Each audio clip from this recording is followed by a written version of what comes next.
Born in 1926 in Hattiesburg, Mississippi, Jesse Brown was one of 6 siblings in a family of sharecroppers.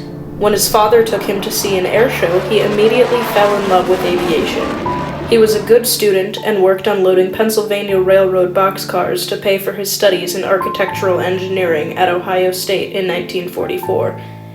Eventually, he decided to join the Naval Reserve to continue payments toward his education. He met resistance early on during his enlistment process. When he took the first tests, he was granted entrance to the program.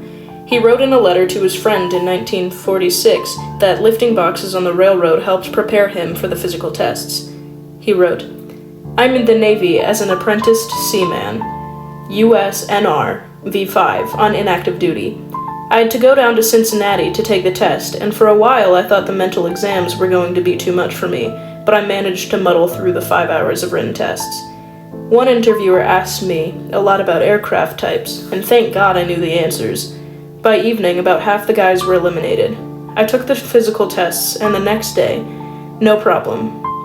All that running and lifting boxes in the railroad yard took care of me. I'm not sure the Navy really wants me.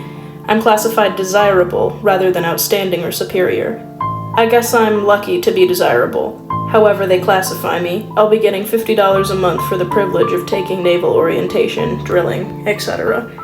After finishing his pre-flight requirements, he began the standard flight training in August of 1947. During training, he had quite a few difficulties, one being that he was married. Oddly enough, cadets were not allowed to be wed, so he kept his marriage to Daisy Nix a secret.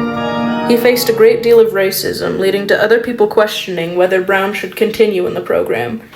Eventually, it was decided that he would continue, and he trained in the F-6F Hellcat.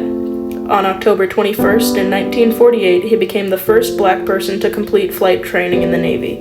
After becoming an ensign in 1949, he became part of the USS Wright, training in F-8F Bearcats and F-4U Corsairs. Brown was stationed on the USS Layet at the beginning of the Korean War to provide air support to the Marines, who were under attack by the Chinese. Many of his flights were in brittle winter climates. Jesse Brown went down with his plane on December 4th in 1950 after being striked by ground fire and his aircraft losing oil pressure. He was supplying air cover in the second phase of the Korean War, a man-made lake called Naval Reserve. Brown had discarded the external rockets and fuel tanks to attempt to land on the snow-covered mountainside. His leg had been trapped beneath the fuselage of his destroyed aircraft. He crashed 15 miles behind Chinese enemy lines, and he waved the other pilots along. The others received a signal that a rescue helicopter would help as soon as they could. Brown's plane was mildly on fire. His close friend Tom Hudner had landed his own plane in an attempt to get Brown out of his aircraft. Brown got worse by the second and slipped in and out of consciousness. The rescue helicopter was unable to operate in the dark. Brown's last words were, "Tell Daisy I love her." His body was never recovered. Brown was rewarded the Air Medal.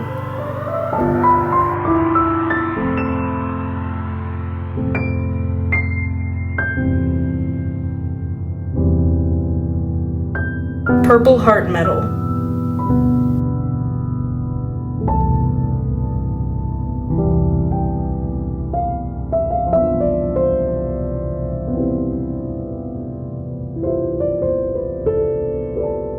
And the Distinguished Flying Cross.